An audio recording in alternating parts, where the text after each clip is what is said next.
जय श्री कृष्ण। इस वीडियो के द्वारा मैं आपको रेकी का परिचय दूंगा। रेकी क्या होती है, इसका उद्भव कहाँ से है। रेकी, जिसको आज हीलिंग सिस्टम के नाम से जाना जाता है, हमारे भारत का ही एक हीलिंग सिस्टम था जो ऋषि मुनियों के पास हुआ करता था प्राचीन काल में। इसका ये आमतौर से प्रयोग करते थे और उस हीलिंग सिस्टम को हस्त स्पर्श चिकित्सा के नाम से जाना जाता था। 4 वेदों में से एक वेद है अथर्ववेद। अथर्ववेद का जो 4th चैप्टर है 13 सूक्त है, उसमें इसका रेफरेंस हमें मिलता है। आधुनिक काल में इसको रीडिस्कवर करने का श्रेय डॉक्टर उसुई को जाता है। डॉक्टर उसुई की तस्वीर एक बार मैं आपको दिखा देता हूँ। डॉक्टर उसुई क्योतो शहर में रहा करते थे। उनके साथ कुछ घटना ऐसी घटी जिसके कारण उन्होंने इसको रीडिस्कवर करने की कोशिश की। सबसे पहले उन्होंने रिसर्च की इसी सिलसिले में और वो गए शिकागो। शिकागो यूनिवर्सिटी के अंदर उन्होंने एडमिशन लिया रिसर्च के लिए और 7 साल तक रिसर्च की। बस नाम के आगे उनके डॉक्टर लग गया, यही उनकी उपलब्धि थी। बाकी उनको जो ज्ञान, जो जिस उत्सुकता के लिए गए थे, जिस ज्ञान को प्राप्त करने के लिए गए थे, वो ज्ञान उनको नहीं मिला, उस प्रश्न का उत्तर नहीं मिला जिस प्रश्न की खोज में वो गए थे। जापान में उन्होंने मोनेस्ट्री ज्वाइन की। उनके एक मित्र थे बौद्ध भिक्षु, उनसे मुलाकात हुई थी और उन्होंने उनको प्रेरणा दी कि आप इसमें आइए, मोनेस्ट्री में आइए, बौद्ध मठ में आइए और वहाँ आप ग्रंथों का अध्ययन करें। तो उन्होंने ग्रंथों का अध्ययन किया। इसी सिलसिले में वो चाइना भी गए, चाइनीज सीखी और वहाँ से भी उन्होंने ग्रंथों का काफ़ी अध्ययन किया। उसके बाद उनको प्रेरणा दी गई कि भाई आप भारत जाइए और भारत से ही सब कुछ ज्ञान आया है, तो वहाँ जाकर आप उस ज्ञान की प्राप्ति कीजिए। तो भारत आ गए और भारत में अलग अलग मोनेस्ट्रीज में गए, अलग अलग बौद्ध मठों में गए। इसी सिलसिले में वो डॉक्टर उसी लद्दाख गए और लद्दाख में एक मोनेस्ट्री में गए और वहां से उनको एक ग्रंथ मिला, लोटस सूत्र यानी पद्म सूत्र। पद्म सूत्र का उन्होंने अध्ययन किया और वहां से उनको मार्गदर्शन मिला पद्म सूत्र से। उसके बाद वो वापस क्योतो आ गए और क्योतो में आकर उन्होंने फिर अपने मित्र को बोला कि मुझे साधना करनी है 21 दिन की साधना के लिए मुझे एक एकांत स्थान पर जाना है। तो वहां से 22 किलोमीटर दूर एक कुरियामा पर्वत था, वहां गए और उन्होंने अपना स्थान ग्रहण किया साधना के लिए। झरने के किनारे, झरना का किनारे इसलिए बैठे क्योंकि वहां से हाइड्रो एनर्जी मैक्सिमम मिलती है, क्योंकि कुछ खाना पीना नहीं था उनको 21 दिन तक, इसलिए वो उस हाइड्रो एनर्जी के सहारे ही वो झरने के किनारे बैठ गए कि इससे थोड़ी सी एनर्जी उनको मिलती रहेगी। 20 दिन तक उनको कुछ भी एहसास नहीं हुआ। 21वें दिन उनको उनका इनलाइटनमेंट हुआ, उनको ज्ञान की प्राप्ति हुई और वो उनको जो कुछ मिला वो उनके लिए अद्भुत अनुभव था। कुछ इस तरह के अनुभव हुए थे, शॉर्ट में मैं आपको बता रहा हूँ। को महसूस हुआ कि मेरे पास अब वो शक्ति आ चुकी है जो जीसस क्राइस्ट के पास शक्ति थी। उस ज्ञान को लेकर, उस शक्ति को लेकर, उस कृपा को लेकर वो डॉक्टर उसी वापस क्योतो आ गए और क्योतो में आके अपने मित्र के पास पहुंचे। तो इनके मित्र ने कहा कि भाई अगर आपको उपलब्धि हो गई है तो आप ऐसा करो, मेरा जोड़ों का दर्द ठीक कर दो। तो उन्होंने कहा मैं कोशिश करता हूँ और उन्होंने उनका अर्थराइटिस का इलाज किया। 6 महीने में जाके वो करीब ठीक हुए। इसके बाद डॉक्टर उसी ने सोचा कि अब मैं जो हीलिंग सिस्टम है, जो ज्ञान उन्होंने प्राप्त किया है हीलिंग का, उसका मैं कैसे प्रयोग करूं, लोगों का इलाज करूं। केवल अगर इलाज ही करूंगा तो मैं, खुद बुजुर्ग थे और वो उन्होंने सोचा कि मैं ज्यादा दिन जिंदा नहीं रह पाऊंगा, कितने लोगों का कल्याण कर पाऊंगा, क्यों तो शहर के अंदर ही मैं सीमित रह जाऊंगा। तो इसके लिए उन्होंने सोचा कि जोत से जोत जलाएं। तो इस वजह से उन्होंने उस ज्ञान को बांटने की कोशिश की। सबसे पहले उन्होंने भिखारियों को चुना कि भिखारी एक सबसे ज्यादा बेबस व्यक्ति हैं, तो उन्होंने उनको सिखाने की कोशिश की। 3 साल तक उनके बीच में रहे थे, लेकिन उन लोगों ने उनका मजाक उड़ाया।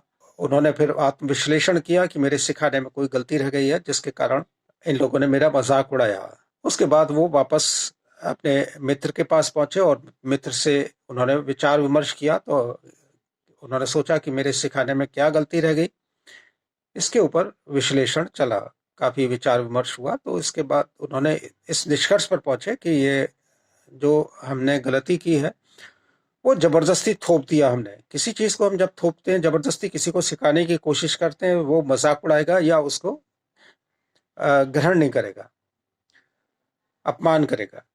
तो डॉक्टर इसी के साथ भी ऐसा ही हुआ। अब उन्होंने सोचा कि मैं इसको किस तरीके से लोगों तक पहुंचाऊं ताकि इसका मजाक न उड़ा जाए। तो इस निष्कर्ष से पहुंचे कि जब हम किसी चीज को फ्री में देते हैं तो उसकी कोई कद्र नहीं होती, उसका कोई इज्जत नहीं मिलती, उसको लोग इम्पोर्टेंस नहीं देते। तो लिहाजा उन्होंने कहा कि there should be some exchange of energy, कुछ ना कुछ हम ले आए, अपने कम से कम समय की कीमत लें। हम तो अनमोल चीज दे रहे हैं, लेकिन कम से कम हम समय की कीमत लेंगे तो लोगों में गंभीरता आएगी। और उन डॉक्टर उसी के पास फिर लोग, वही लोग आते थे अब जो वाकई सीखना चाहते थे।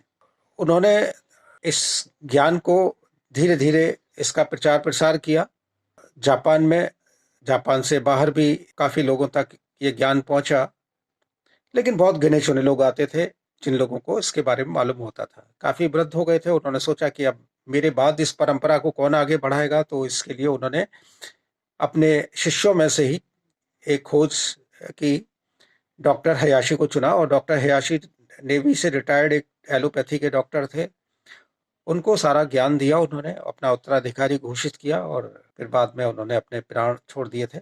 1930 की बात है। इसके बाद डॉक्टर हयाशी ने एक बहुत अच्छा काम ये किया कि उन्होंने एक रेकी क्लिनिक खोला, और रेकी क्लिनिक उन्होंने टोक्यो के अंदर खोला जो 24 घंटे खुलता था।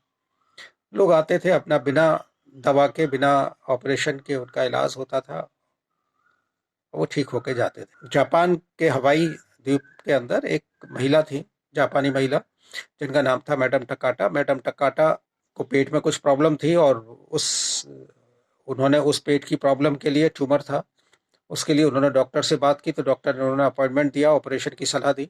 तभी उनको किसी ने गाइड किया कि तुम ऑपरेशन मत कराओ, तुम डॉक्टर हयाशी के पास चले जाओ, डॉक्टर हयाशी आपका इलाज कर देंगे, बिना ऑपरेशन के ठीक कर देंगे, बिना दवा के। मैडम टकाटा इधर आ गई, जापान आ गई, और जापान में डॉक्टर हयाशी से मिली।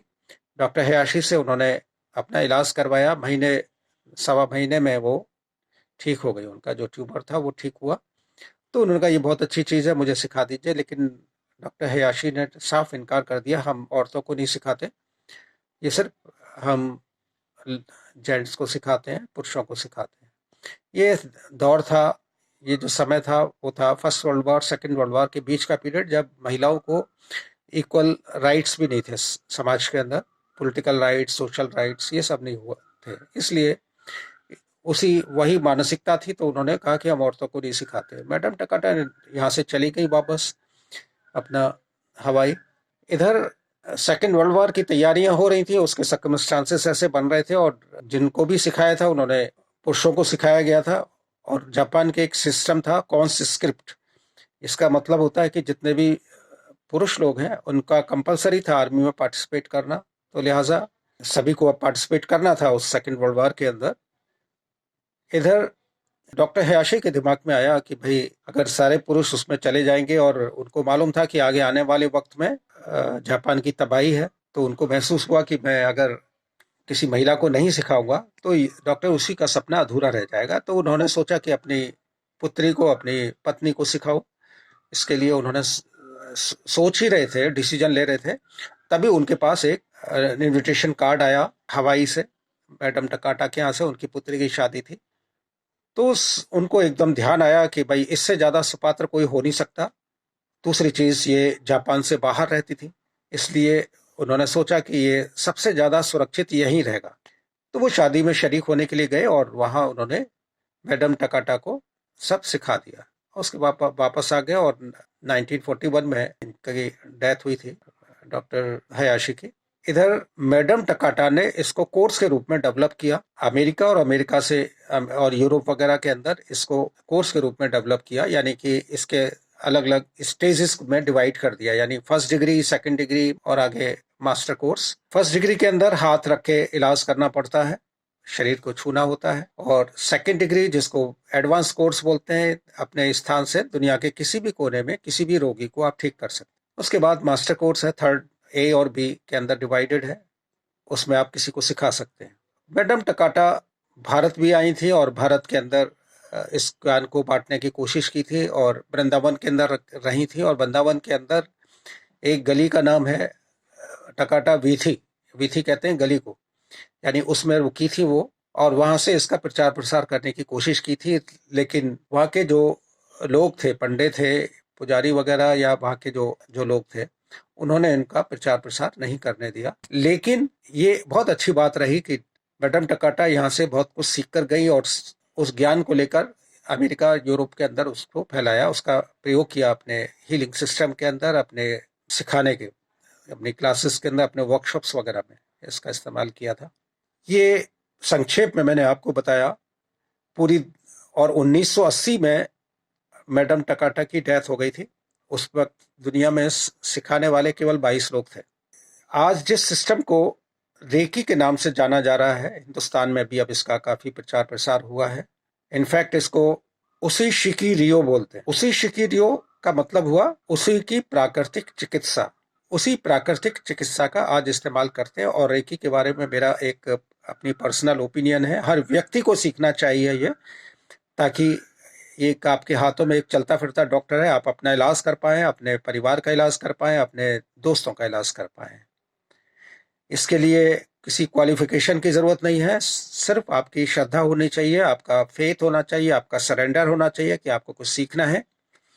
इसको एक बच्चा भी सीख सकता है जो थोड़ा सा समझदार हो, और कोई अनपढ़ व्यक्ति भी सीख सकता है। इसके लिए कोई ऐसा नहीं है कि वो पढ़ा लिखा व्यक्ति हो, केवल उसका समर्पण चाहिए और वो अपना इलाज कर पाएगा, और अपने दोस्तों का, अपने परिवार का, अपने सभी लोगों का, समाज ठीक होगा उससे। समाज ठीक होगा तो पूरा संसार ठीक होगा।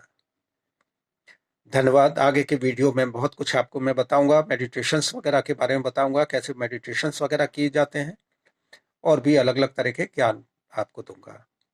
धन्यवाद।